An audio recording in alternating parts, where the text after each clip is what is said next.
Welcome back. In this short video, I want to go through some very simple ICT setups that anyone can copy and do exactly the same. And the key is time.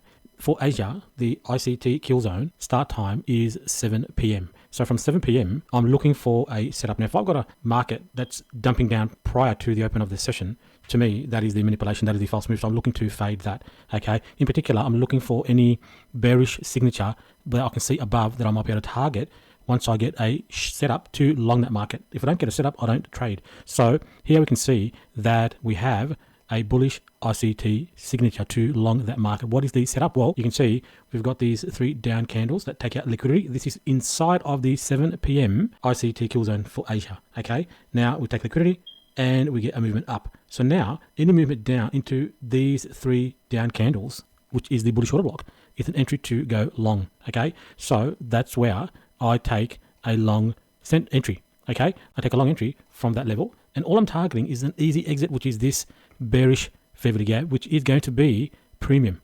Okay, once price reaches that level. Now that is by no means a small range. If we measure the range from entry to the exit, that's over or very close to 200 pips. In fact, I think it's more than 200 pips. If I take the right level there, measure up, it's 200 plus pips. Okay, just on that little movement there. Very straightforward.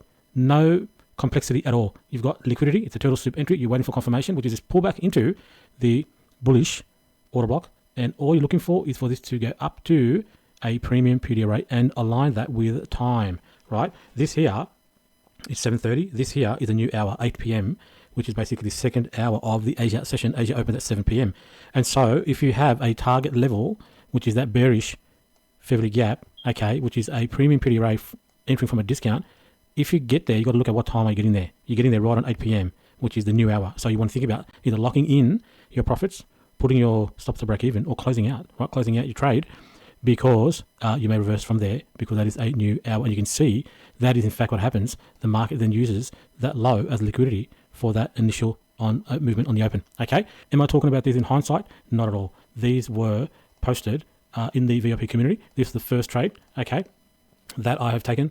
You can see the time there, 7:30, and you can see the instructions, the guidance, taking a long, targeting 30.10, stops under the current low, right? Targeting 30.10, which is just there, right, just above that premium PDA rate from the long here, and the stops just under the low, okay? And that is the exact trade that I have posted here on Twitter, okay? That first trade there, from 7:30 into the PDA rate. Didn't quite, we got the target, right, 30.10, but I exited inside of the premium PDA rate. You can see the target, you can see the exit there, right? I don't have to wait for 31.0. Right, that's 30.09.43, pretty close to where I said I'm going to be taking profits, although we did hit 30.10 anyway, okay?